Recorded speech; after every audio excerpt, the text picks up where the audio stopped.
Hello friends, welcome back to our channel Siri from Rayalaseema. So ఇవాళ నేను చూపించబోతున్న రెసిపీ వచ్చేసి వెజిటబుల్ బిర్యానీ అండి. ఎప్పుడు నాన్ వెజ్ లవర్స్ కోసమేనా బిర్యానీ రెసిపీస్?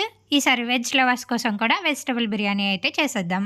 సో మన ఛానల్ ఎవరైనా ఫస్ట్ టైం చూస్తున్నట్లయితే ప్లీజ్ సబ్స్క్రైబ్ చేసుకోండి. ఇంకా రెసిపీ అయితే స్టార్ట్ చేసేద్దాం. ముందుగా ఒక బౌల్ తీసుకొని అందులోకి ఒక గ్లాస్ బాస్మతి రైస్ని వేసుకోవాలండి. 2 సార్లు నీళ్లు పోసి శుభ్రంగా కడిగిన తర్వాత మళ్ళీ తిరిగి నీళ్లు పోసి 1 గంట సేపు రైస్ని నానబెట్టుకోవాలి. నెక్స్ట్ ఒక మిక్సీ జార్ తీసుకొని అందులోకి ఒక గుప్పెడు కొత్తిమీర, గుప్పెడు పుదీనా వేసుకోవాలి. అలాగే 7-8 పొడి తీసిన వెల్లుల్లి, చిన్న అల్లం ముక్కలు వేసుకోవాలి, 5 లేదా 6. నెక్స్ట్ ఇందులోనే ఒక 3 స్పూన్స్ పెరుగును వేసుకోవాలండి. అలాగే 7-8 పచ్చిమిర్చిని ఇలా చిన్న ముక్కలుగా కట్ చేసుకొని వేసుకోవాలి.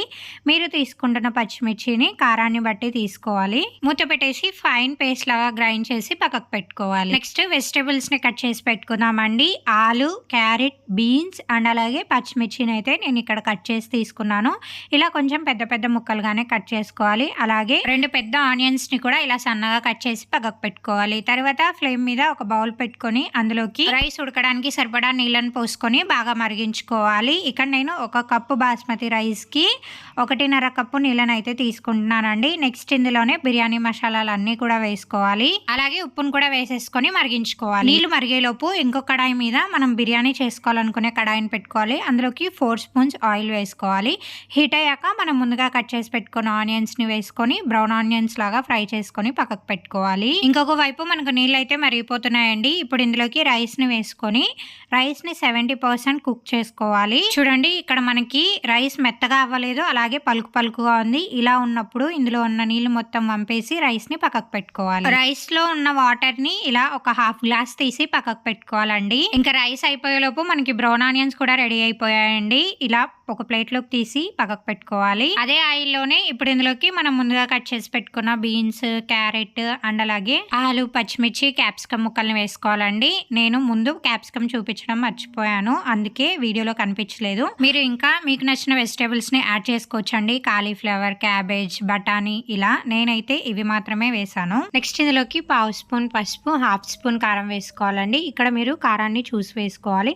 ఆల్రెడీ మనం పేస్ట్ లో వేసుకున్నాం కాబట్టి. తర్వాత 1 స్పూన్ ధనియాల పొడి, 1 స్పూన్ గరం మసాలా, అలాగే 1 స్పూన్ బిర్యానీ మసాలా వేసుకోవాలి. అలాగే కొంచెం రుచికి సరిపడా ఉప్పు కూడా వేసేసి మొత్తం అంతా బాగా కలుపుకోవాలి. నెక్స్ట్ ఇందులోకి మనం ముందుగా చేసి పెట్టుకున్న పేస్ట్ ని వేసుకుని మొత్తం అంతా ఒకసారి బాగా కలుపుకోవాలండి. ఇక దీనికి మూత పెట్టేసి ఒక 3 మినిట్స్ కుక్ చేసుకోవాలి. తర్వాత ఫ్లేమ్ ని సిమ్ లోకి తిప్పేసుకొని ఇప్పుడు ఇందులోకి మనం ముందుగా చేసి పెట్టుకున్న బ్రౌన్ ఆనియన్స్ అండ్ అలాగే కొంచెం కొత్తిమీరని చల్లుకోవాలి. ఇప్పుడు ఇందులోకి మనం ముందుగా 70% కుక్ చేసి పెట్టుకున్న బాస్మతి రైస్ ని వేసుకోవాలండి. ఇప్పుడు దీనిపైన కూడా కొన్ని బ్రౌన్ ఆనియన్స్, అలాగే కొంచెం పుదీనా, కొంచెం కొత్తిమీర, కొంచెం బిర్యానీ మసాలా పొడిని కూడా స్ప్రింకిల్ చేసుకోవాలి.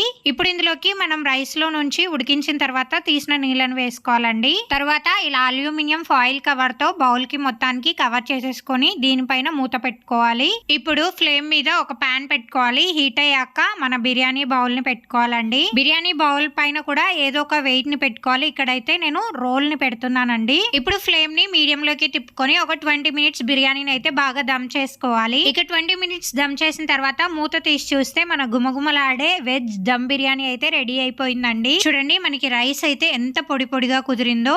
మనకి రైస్ చూసిన వెంటనే అర్థమవుతుంది బిర్యానీ టేస్ట్ ఎలా ఉంటుంది అని చెప్పేసి.